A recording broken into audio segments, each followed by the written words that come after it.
Éco-gestion, en moins de 3 minutes, au minimum une notion. Aujourd'hui, l'environnement juridique. Alors, connaître l'environnement juridique permet d'agir en citoyen responsable. Pour cela, il faut être capable d'identifier les sources du droit.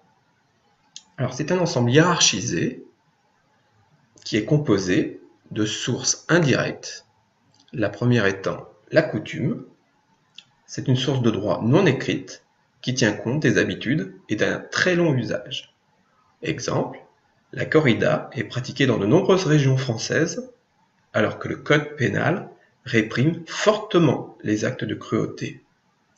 Deuxième source indirecte, la jurisprudence. Ce sont des décisions de justice qui vont compléter, adapter, préciser une loi. Exemple, adapter le droit du travail aux émissions de télé-réalité. Les participants au jeu peuvent ainsi être considérés comme des salariés. Donc c'était les deux sources indirectes, maintenant les sources directes. La première étant les arrêtés. C'est un texte pris par une autorité administrative, ministre, préfet, maire. Exemple, un arrêté municipal concernant l'attitude à adopter avec ses animaux de compagnie. Les décrets.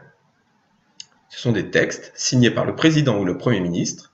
Ils complètent la loi et en portent application. Les ordonnances.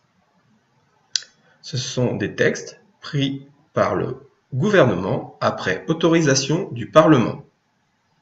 Ce sont normalement des mesures qui sont prises, qui sont du ressort de la loi.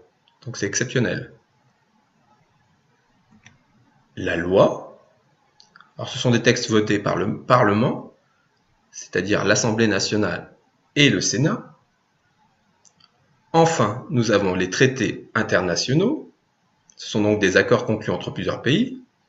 Exemple avec la création de l'UE, l'Union européenne. Et enfin, le texte suprême, la Constitution, c'est le texte fondamental du droit français. Il date de 1958. Il a été adopté par référendum. Et qui a mis en place la Constitution de 1958? C'est le général de Gaulle, par référendum, je rappelle. Il y a également, à l'intérieur de la Constitution, en préambule, la Déclaration des droits de l'homme.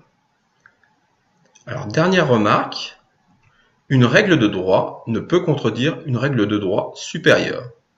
Exemple, un arrêté ne peut contredire une loi. Merci de votre écoute.